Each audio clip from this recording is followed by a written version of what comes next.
Shalom. आज जिस विषय पर आपसे बात करना चाहता हूँ वो विषय है प्रेम अपनी भलाई नहीं चाहता। पहला कुरिन्थियों 13 अध्याय 5 पद। वह अनरीति नहीं चलता, वह अपनी भलाई नहीं चाहता, झुंझलाता नहीं, बुरा नहीं मानता। हम प्रेम की गुणों को इन दिनों देख देख रहे हैं और उसमें जो अगला गुण है वो है प्रेम अपनी भलाई नहीं चाहता। इंग्लिश बाइबल में लिखा है love is not self seeking. मतलब जो प्रेम होता है वो स्वार्थी नहीं होता। लेकिन हम जब वर्तमान युग में देखते हैं, अपने आसपास लोगों को देखते हैं, अपने जीवन को देखते हैं, हम सब स्वार्थी लोग हैं। हम सिर्फ अपनी भलाई चाहते हैं, हम सिर्फ अपने ही लाभ के लिए काम करना चाहते हैं। अगर हम किसी के साथ हैं, अगर हम किसी के साथ हम उसके उसके साथ चल रहे हैं, तो सिर्फ उसमें हम अपना फ़ायदा देखते हैं। वो प्रेम नहीं है, वो सिर्फ लाभ के लिए हम उसकी संगति कर रहे हैं, लाभ के लिए हम उसके साथ चल रहे हैं।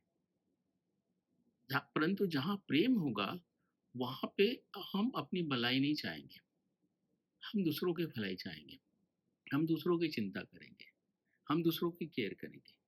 लेकिन प्रेम नहीं है तो हम सिर्फ अपने ही स्वार्थ के लिए काम करेंगे। एक पति पत्नी के जीवन को मैं जानता हूँ, जीवन सच्ची गवाही है। वो पति पत्नी शादी होने के बाद भी उनका सब अपना अपना था। मेरा पैसा, मेरा चीज, मेरा ये, मेरा वो, दोनों का अलग अलग था। क्या हुआ अंत में? दोनों की शादी टूट गई, क्योंकि प्रेम नहीं था। प्रेम नहीं होने से ये द्योतक होता है, स्वार्थीपन आता है, और स्वार्थीपन हमें अपने ही अपने ही लाभ के लिए काम करने की बात करता है।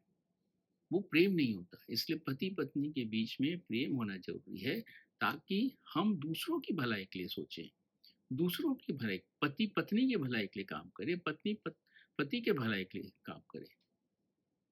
ये स्वभाव तभी आएगा जब प्रेम होगा बीच में। प्रेम नहीं होगा तो संबंध बिगड़ने के चांसेस हैं। प्रेम नहीं होगा तो हम उसके विरोध में काम करेंगे, हम उसकी चिंता ही नहीं करेंगे, केयर नहीं करेंगे, सिर्फ अपनी ही बात करेंगे। इसलिए ज़रूरी है कि हमारे जीवन में प्रेम हो, परिवारों के बीच में प्रेम हो, सब कलीसिया में सदस्यों के बीच में प्रेम हो, क्योंकि हम एक दूसरों की चिंता करें ना, एक दूसरे के भलाई के काम करें ना, और प्रेम होगा तभी हम कर सकते हैं। इसलिए प्रभु यीशु मसीह ने अपनी दूसरी आज्ञा में कहा, अपने समान अपने पड़ोसी से प्रेम रखो। हम जैसा अपने लिए सोचते हैं वैसा हम दूसरों के लिए सोचने की आवश्यकता है। इसलिए अपने आप को जांचने परखने की आवश्यकता है कि हम प्रेम में कहाँ खड़े हैं, प्रेम हमारे अंदर कितना है, और हम कितना ज़्यादा लोगों से प्यार करते हैं। परमेश्वर इन वचनों के द्वारा हम सबों को बताए कि आशीष